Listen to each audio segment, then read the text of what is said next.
As-salamu Alaykum. Welcome to Quran Stories. My name is Abdul. In this series, we will tell you the stories of prophets in Islam. The reason the prophets are held in such high regard is because they are a demonstration of Allah's commands put into action. The prophets, peace be upon them all, were all chosen by God to lead and guide a society that needed guidance. All the prophets that have lived on earth were given that task for their specific times, in their specific lands, with the people they lived amongst. Insha'Allah, today we will tell you the story of the first prophet in Islam, Prophet Adham alayhi salam.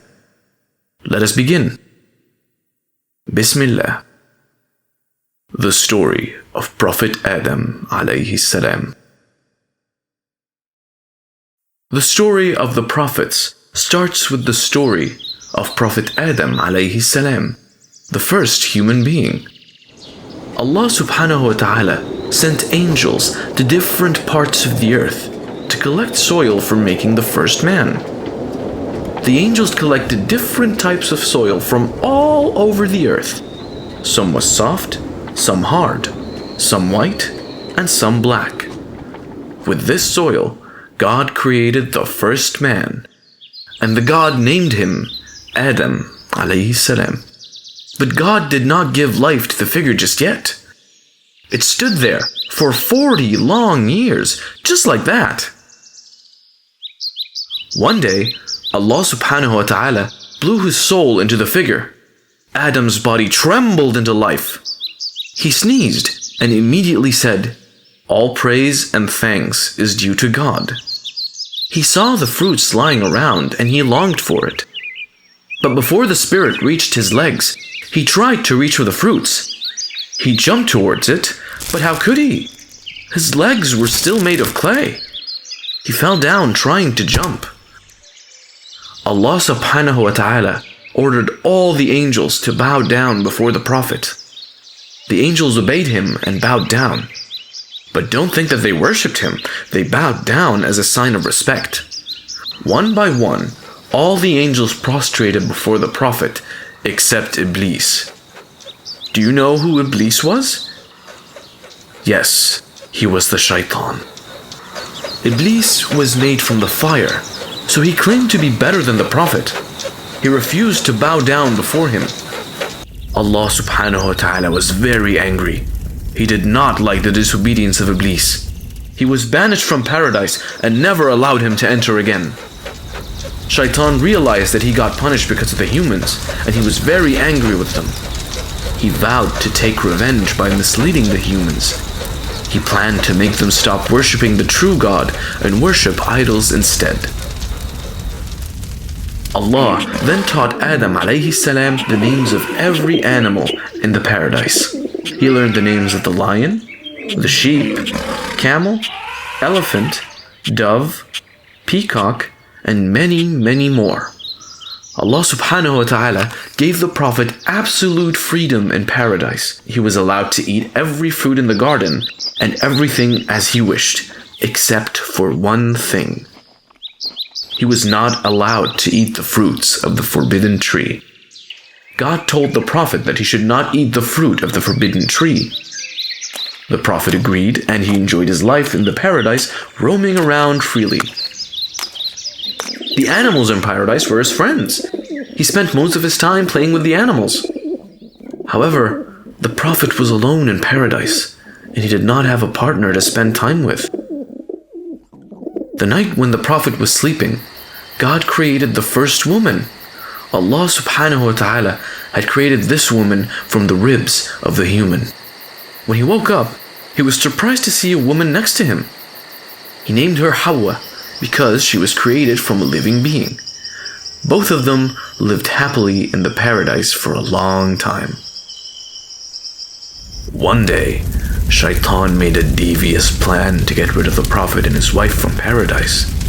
He took the form of a snake and tricked the Prophet and his wife into eating the forbidden fruit.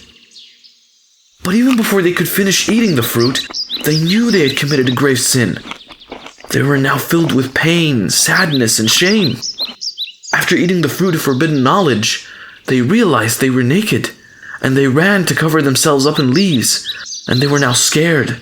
They knew God would punish them for their disobedience.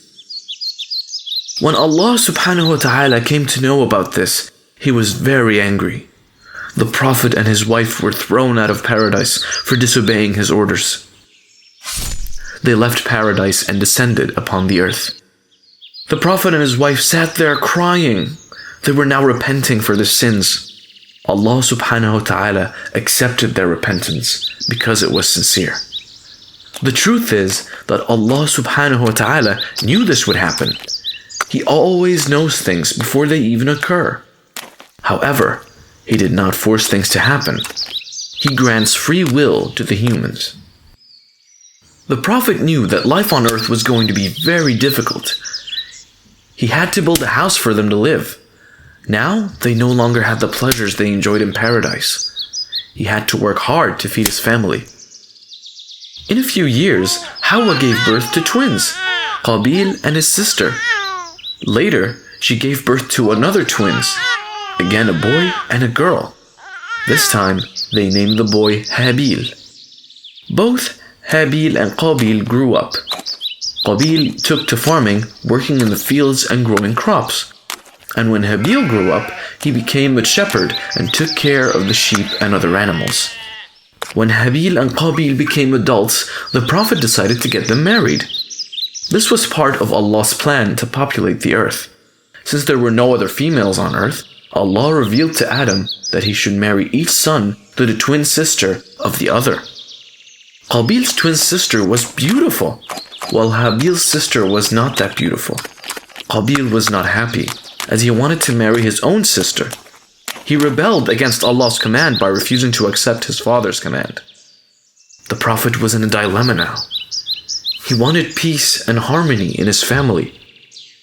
So he prayed to God and asked for his help.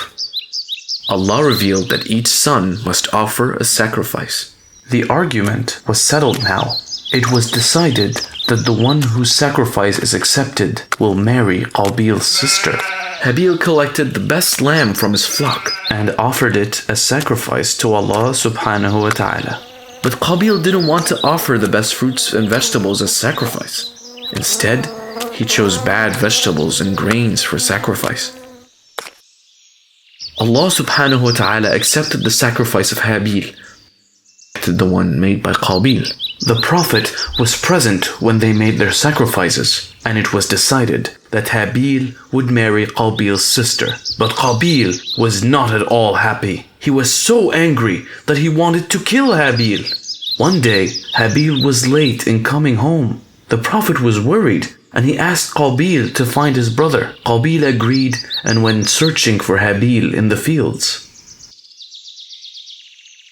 At last, he found Habil walking toward home. Qabil was still angry with Habil, so when he met Habil, he told him, "I will kill you! I refuse to see you happy while I am not!" To which Habil replied, "It would be more proper for you to search for the cause of your unhappiness, my brother. Allah accepts the deeds from those who serve Him." Qabil was angry to hear this, and he picked up a stone to hit Habil. Habil saw this, and even though he was bigger and stronger than Qabil, he said, "Even if you stretch your hand to kill me, I will never stretch my hand to harm you, because I fear Allah." This comment further angered Qabil, and he struck him with a stone, killing him instantly. This was the first death and the first act of crime committed by man on earth. When Qabil realized that Habil was dead, he was afraid. He didn't know what to do. He started thinking about ways to hide his sin.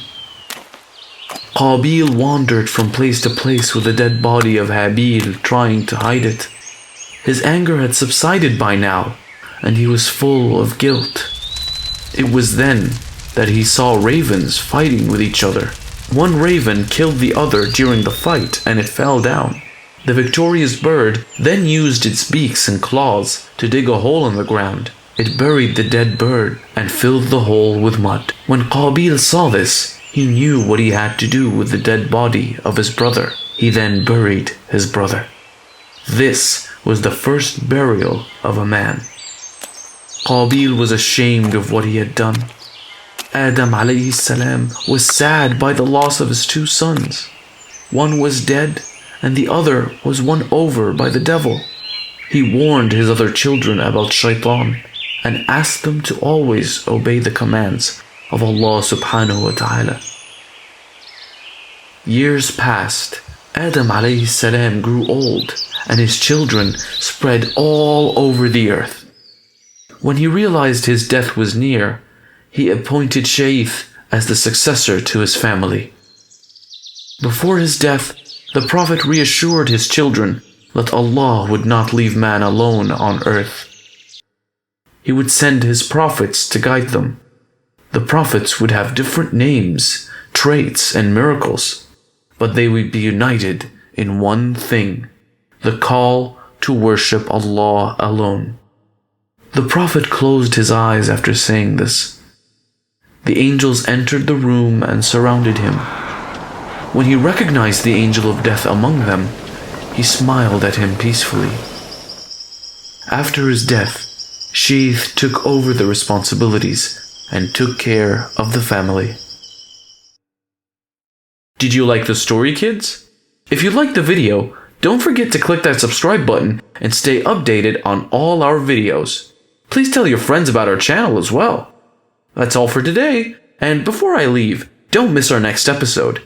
It is the story of a prophet who built a huge ark. The story of Prophet Nuh alayhi salam.